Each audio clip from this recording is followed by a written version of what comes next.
leur côté, je sais pas, c'est la préparation du match. Je sais pas sur quelle orientation il va partir. Après, c'est un match de Coupe de France. Ça veut dire que pour nous, on reçoit une équipe de Ligue 1, ça c'est indéniable, et une équipe de haut de tableau de Ligue 1 qui vient d'aller battre avec la manière l'AS Monaco. Donc voilà, déjà le classement, les classements, les performances récentes, mais aussi depuis quelques temps de Reims, en disent déjà très long sur le niveau du challenge qu'on va devoir relever demain pour être à la hauteur. Oui, parce que c'est une équipe qui a des principes de jeu qui sont quand même pas fréquents dans pas mal de secteurs de jeu. Il y a des choses très particulières dans le bon sens du terme, auxquelles il va falloir qu'on s'adapte très vite. qu'on- Voilà, il y a une qualité collective, il y a une qualité individuelle, même si effectivement il y a des absents liés à, aux compétitions internationales d'Afrique et asiatiques. Quelques absents aussi liés au mercato. Enfin, un absent de marque, a priori. Donc tout ça, oui, d'accord, mais avec la même équipe, moins un joueur, ils ont été en mettre trois à Monaco. Oui, c'est un gros défi. Après, nous on sait que quand on passe des tours et qu'on est là où on a envie d'être en tant que participant à la Coupe de France, c'est-à-dire dans les tours où les Ligue 1 rentrent et qu'on a la chance d'en jouer, bah on sait que ce sont des challenges et qu'il faut élever notre niveau. Mais quelque part, nous par rapport à tout ça, on a déjà réussi notre challenge.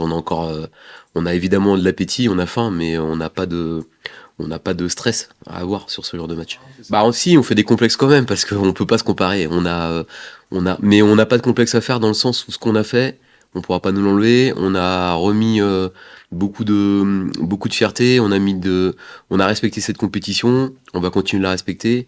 On espère que demain on aura le côté irrationnel et magique de la Coupe de France pour compenser la différence de niveau entre les équipes, qui est réelle. Voilà, c'est pas, je dis pas ça pour survendre le match. Hein. De toute façon, j'en ai pas besoin. Il suffit de regarder. Mais c'est concret. Demain, si on veut exister, qu'on ait non seulement une équipe de Sochaux qui joue au-delà de son niveau, et puis qu'on ait tout un tas d'éléments qui viennent en plus en notre faveur. Non, moi j'ai pas, ouais, voilà, bah, évidemment pour tout le monde, ce sont des affiches qui font rêver, mais moi en tant qu'entraîneur, je suis content d'avoir joué Lorient, je suis content de jouer le Reims de Will Steele, voilà, parce que préparer ce genre de match, c'est très enrichissant pour nous tous, le staff. Bon, ça nous oblige à sortir de nos zones de confort, ça nous oblige à regarder, à réfléchir. Ça veut pas dire qu'on va trouver les solutions, mais ça veut dire on essaye en tout cas, on travaille pour, et on voit des choses différentes, et puis surtout le focus de ce genre de match contre des très très gros comme Paris ou Marseille ou Lyon, c'est que on peut aussi avoir des gens qui viennent sur un événementiel. Là, il y a des passionnés de football qui vont venir supporter leur équipe et pas venir voir jouer le Paris Saint-Germain ou Marseille. Donc ça change beaucoup de choses dans l'approche. Il y aura un stade qui sera socialien demain et puis cette région-là, elle connaît assez le foot pour savoir que c'est une belle affiche. Elle a pas besoin d'avoir des stars pour les déplacer. Je crois qu'il sera plein le stade. Ouais. Donc, bon, déjà première chose, c'est que c'est une équipe qui lorsqu'on joue et qu'on ressort de derrière opère un marquage individuel tout terrain qui est contraignant parce qu'ils ont une capacité athlétique très forte. Voilà, donc un peu des principes de jeu je vais vulgariser un peu la chose, mais un peu comme Bielsa peut faire ou d'autres. Donc c'est un football très très agressif, mais dans le bon sens du terme, énergique. C'est une équipe qui joue avec le pied sur l'accélérateur. C'est pas une équipe qui va, elle est capable de le faire, hein, attention, hein, mais c'est pas une équipe qui va avoir envie de prendre le ballon et de nous faire 50 passes par possession. Donc c'est une équipe qui sait faire mal. C'est une équipe qui en plus qui est capable de s'adapter aux trois hauteurs de zone de terrain avec un plan de jeu pour le haut, un plan de jeu pour le médian, un plan de jeu bas, qui peut tenir le ballon, qui peut contrer, qui peut marquer sur. Elle est complète en fait. Et puis au-delà de ça, il y a une qualité très forte dans leur équipe, c'est la dimension athlétique de vitesse, force, puissance qui est vraiment qui est impressionnante. Et même contre de Ligue 1, ils sont dominants. Donc évidemment, il y a une différence entre des joueurs de national et des joueurs de Ligue 1. Ça nous demande de tout bien faire au-delà même de ce qu'on a déjà fait dans nos points forts. Voilà, de pas changer nos idées, mais de les optimiser encore plus que ce qu'on a déjà pu faire. Et puis évidemment, si en national parfois le football est fait de d'erreurs et gestion de l'erreur. Ici, c'est aussi d'empêcher l'adversaire de nous, parce que les erreurs seront évidemment sanctionnées, mais c'est aussi d'être capable de l'empêcher de produire et de faire ce qu'il sait faire. Donc il faut les deux. Donc ça demande une concentration de toute façon à toute épreuve. Donc évidemment regarder et savourer ce stade. Mais une fois qu'on est dans le match, faut que ça soit, faut que ce soit, je n'ai pas de doute, faut que ce soit un 12e homme et que ça soit plus quelque chose qui nous aide que quelque chose qui nous inhibe ou qui nous bloque. Ouais, ils vivent bien, ils sont dans leur petite. Sincèrement, il n'y a pas de différence. Ils sont étonnants. C'est frais, ils s'entraînent pareil. Franchement, pour ça, je suis conscient d'avoir de la chance d'avoir un groupe qui, c'est léger en fait. Il y a de la légèreté. Ils en parlent pas plus que quand ils jouent Nîmes. Alors évidemment, il y a plus des questions sur les places, sur les invitations, voilà, mais des choses. Mais franchement, c'est des gamins. Ils sont contents de le vivre, mais ils se prennent pas la tête. Hein, franchement, et tant mieux. Et tant mieux.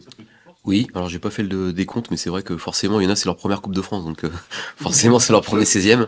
Il y en a qui ont même pas eu la chance de jouer la Gambardella à cause du Covid.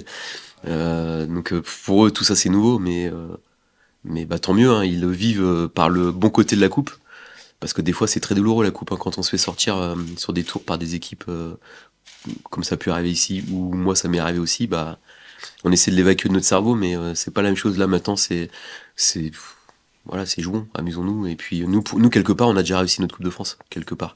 On a encore envie de plus, mais si ça s'arrête demain, bon bah voilà, on rangera ça dans la catégorie des choses positives de notre saison. Voilà, il y a eu plein de retours, là. Mais il y a eu plein de retours, mais ça veut pas dire qu'ils sont tous aptes à jouer, et surtout un match comme ça. Mais on a eu la chance de récupérer quasi tout le monde. Kevin Augas a repris juste hier, enfin avant-hier sur des morceaux de séance et pas des séances entières.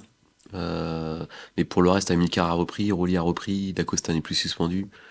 Donc voilà, c'est bien, ça tombe bien, c'est un groupe de 20. Donc j'ai des petits choix à faire, mais il y a beaucoup de gens qui seront récompensés, qui sont dans le groupe. Ouais, c'est vrai, vu comme ça, ouais. Bah, et on va rentrer dans la deuxième partie de notre parcours alors. On va rentrer dans une partie. Non, mais faut rêver, ça fait partie. De toute façon, on a un métier où on a la chance de pouvoir faire rêver quand ça se passe bien les gens. Il faut pas empêcher les gens de rêver, ni les joueurs, ni après. Faut rêver jusqu'à un certain point. Le rêve est permis, mais nous demain, il faudra qu'on soit bien éveillés.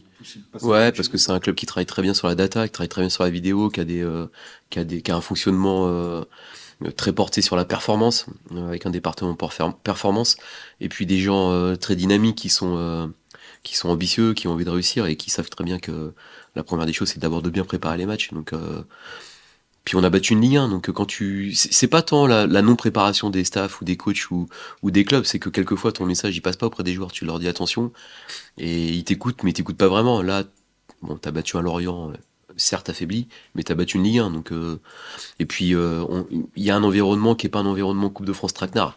Ils ont une belle pelouse, un stade plein, donc les joueurs, c'est déjà deux éléments qui leur donnent envie de jouer. J'ai soufflé fort, j'ai soufflé fort, mais après je les connaissais, je les suivais, c'est une équipe que je regarde pour différentes raisons, mais je la regarde et je la suivais. Mais là, avec tous les absents, quand j'ai vu comment ils sont adaptés, ce qu'ils ont imposé en termes de transition, d'attaque des espaces à leur adversaire, et puis aussi l'adaptation tactique que Will Steele a pu mettre en place sur ce match-là, c'est remarquable.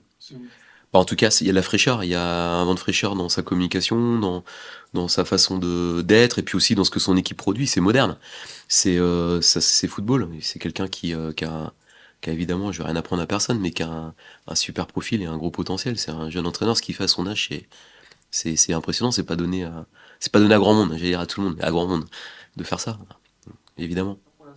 Non, on est décontracté, on sait que c'est déjà énorme ce qu'on a fait. Donc on sait que maintenant c'est que du plus pour nous et faut y aller sans se poser de questions et profiter du moment qu'on va passer demain et envisager peut-être une qualif, mais ça c'est vraiment la cerise sur le gâteau. Donc on va préparer ça correctement, tranquillement et on va tout donner de toute façon quoi qu'il arrive pour demain aussi. Oui, faut reprendre ce qu'on a fait de bien contre Lorient pour essayer de remettre les mêmes ingrédients demain contre Reims.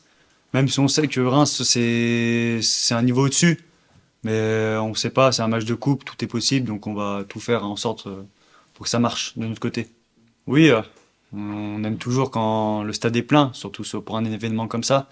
Donc on attend aussi ça avec impatience. Donc maintenant on va bien sûr essayer de leur rendre faire le plus possible le public. On va essayer d'être là pour eux, les remercier aussi. C'est un moyen de remercier aussi le public d'être toujours là, que ce soit en championnat ou même depuis le début de l'année avec ce qui s'est passé. Donc ça va être un plus pour nous et on va tout donner pour eux et pour nous aussi. Je pense que c'est vraiment l'un des plus gros matchs que je vais jouer. Parce que ce que j'ai pu jouer auparavant, c'était dans le monde des jeunes, on va dire. Donc là, c'est le premier gros match dans le monde adulte. Donc c'est là où on attend les grands joueurs. Donc c'est des moments où il faut répondre présent. Ouais, je suis comme ça, c'est ma nature, sans pression. Bon, en tout cas, j'essaie de pas trop la montrer. Même si des fois, bah, on en a toujours, c'est humain. Mais je pense que je sais très bien ne pas la montrer, la cacher. Et c'est ce qui fait une force aussi. Tu affectionnes ou pas? Ouais, c'est un exercice qui me plaît, que je me sens costaud dessus. Après, bah voilà, si demain ça va jusqu'à là, va falloir faire face à des grands joueurs aussi, qui tirent fort bien. Il va falloir sortir le grand jeu, mais bon, on n'en est pas là et j'espère pas se qualifier avant ça.